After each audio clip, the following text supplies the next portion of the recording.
Ya, selamat siang rekan-rekan. Seperti janji saya waktu itu ya, saya mau bikin video ya dengan tema judulnya diduga oknum ya. Oknum, dukun atau paranormal yang mungkin hanya tipu-tipu ya, hanya tipu-tipu atau diduga hanya cari duit aja ya. Oke, saya bikin videonya sambil di jalan ya, sambil di mobil, tapi nggak apa-apa ya. Ya, jadi kali ini saya akan memberikan pencerahan hukum ya, biar tidak ada korban yang tertipu gitu ya, dengan oknum yang tadi saya bilang ya, dukun atau paranormal yang diduga cuma cari duit ya.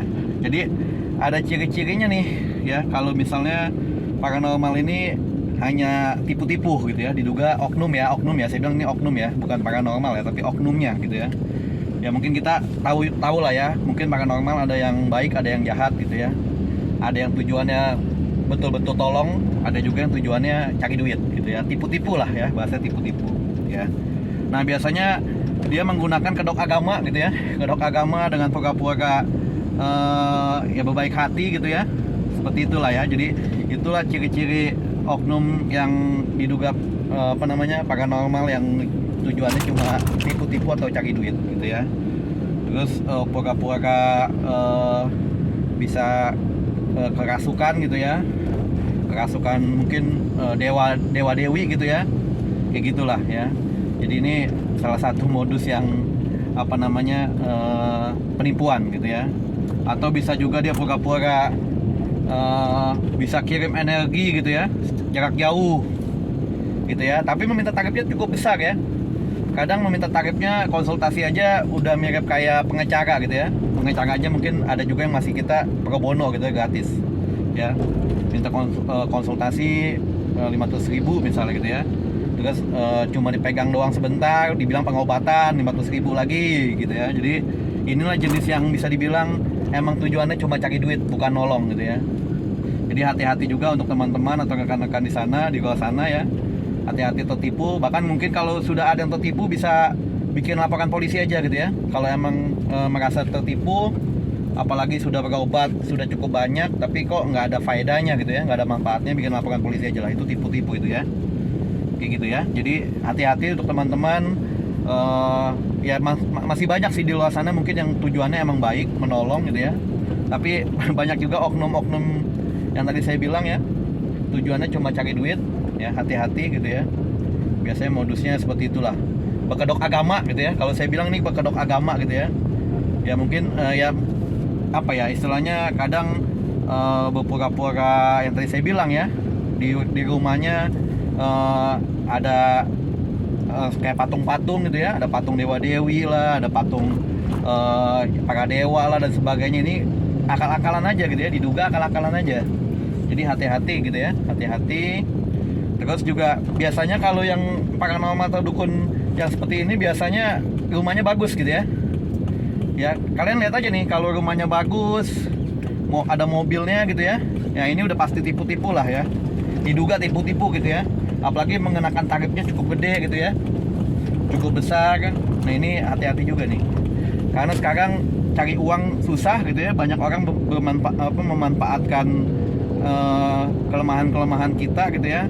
Ya tadi ya, tipu-tipu, akal-akalan gitu ya, seolah-olah punya ilmu kelebihan gitu ya, ilmu indra keenam dan sebagainya. Tahu-taunya ya diduga tipu-tipu aja lah gitu ya.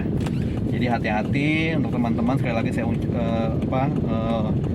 sampaikan ya, lebih baik kita berlogika saja ya, cerdas hukum saja. Kalau emang tujuannya dia baik, sebetulnya ya nggak usah mengenakan tarifnya ya standar aja lah gitu ya, dan yang masuk akal aja gitu ya. Atau kalau mau ya, kalau penyembuhannya istilahnya dia mengklaim dia bisa menyembuhkan sesuatu penyakit misalnya, ya udah tunggu penyakitnya sembuh dulu baru kita bayar.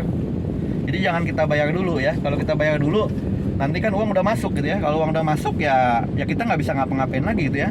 Paling ya kalau emang kita merasa tertipu ya buat laporan polisi gitu ya. Paling itu aja langkahnya. Ya itu ini aja ya, informasi aja gitu ya. Jadi hati-hati. Ini banyak banget ya. Saya lihat di TikTok gitu ya, banyak tuh ya. paranormal yang nongkrongnya di TikTok ya. Kalau dulu dukun-dukun ya atau oknum dukun ini biasanya kan ini ya, maksudnya semedinya di hutan, di gunung gitu ya. Kalau sekarang mereka semedinya di TikTok ya, semedinya di TikTok, semedinya di YouTube, semedinya di Facebook, di Instagram gitu ya.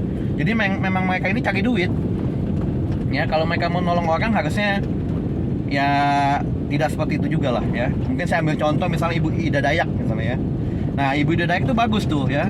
Dia menolong orang tidak apa namanya, tidak mengenakan tarif yang besar gitu ya. Dan artian kalau emang tulus dan dia punya kelebihan ya tolong orang ya, jangan matok harga gitu ya. Jangan sampai konsultasi 1 juta gitu ya, atau pengobatan 1 juta. Itu sih kalau menurut saya udah nggak benar lagi gitu ya. Jadi hati-hati juga gitu ya. Mungkin terakhir ya, yang tadi saya bilang, kalau ada yang merasa ditipu gitu ya, diduga ditipu, ya buat laporan polisi aja gitu ya. Dibuat laporan polisi aja biar si oknum-oknum dukun ini juga nggak berani lagi gitu ya. Muncul di TikTok lah, di YouTube lah, saya lihat banyak tuh ya. Mungkin itu aja. Terima kasih. Salam cerdas hukum.